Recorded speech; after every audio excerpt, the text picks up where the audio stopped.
Hello mga kaprogrammer at welcome na naman sa ating channel para sa bagong video natin. Ang topic nating pag-uusapan ay ang HTML text formatting. Ano nga ba ang HTML text formatting? Ito yung i-format mo yung text para maganda siya using tags at magbibigay rin ng special meaning sa mga text mo. Ito yung mga example ng formatting elements para mas mapangganda nyo ang inyong mga text. B is for bold text, strong, meaning yon important text. I for italic text, at iba pa. First example natin dito is gagamit tayo ng B or bold. Ibig sabihin naka-bold yung text. Ayan, sa nakita nyo yung difference ng normal text at yung naka-bold text. Next natin is yung strong tags or important text.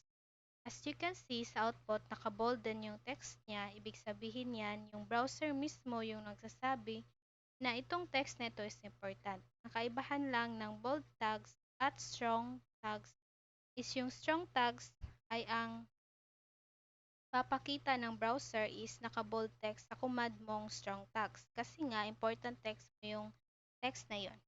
Sunod natin is yung italic. Ibig sabihin, naka-italic yung text mo as you can see naman sa ating result. Next example is emphasize.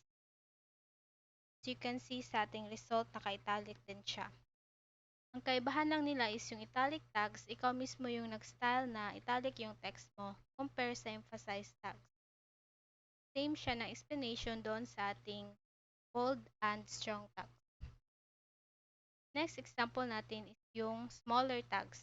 Ibig sabihin, mas maliit pa siya sa paragraph tags yung text mo. Sunod dito is mark tags.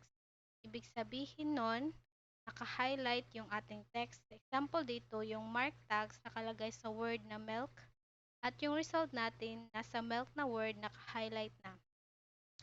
Sunod naman is yung del or delete text. Ibig sabihin naka-delete yung text sa document mo. At nasa result naman, yung browser nilalagyan niya ito ng line through text or nasa gitna ng text yung line. Next example is dalawang tags yan, del at ends. Yung ends naman na tag, ibig sabihin inserted into a document. Pero sa result natin, yung browser nilalagyan niya lang yung line, yung text. Sunod natin is yung subtags. Ito yung tags na gusto mong mayroon kang mga formula na gagamitin. Example dito is chemical formulas like H2O o kaya mga math formulas. Last natin dito is yung superscript text. Kung gusto mo naman yung text na sa ibabaw, napo nito yung mga footnotes or sa math pa rin yung mga exponent. At yun lamang sa video ito, huwag kalimutan na study more para mas maintindihan natin itong HTML at ito ang inyong ating programmer. Thank you for watching!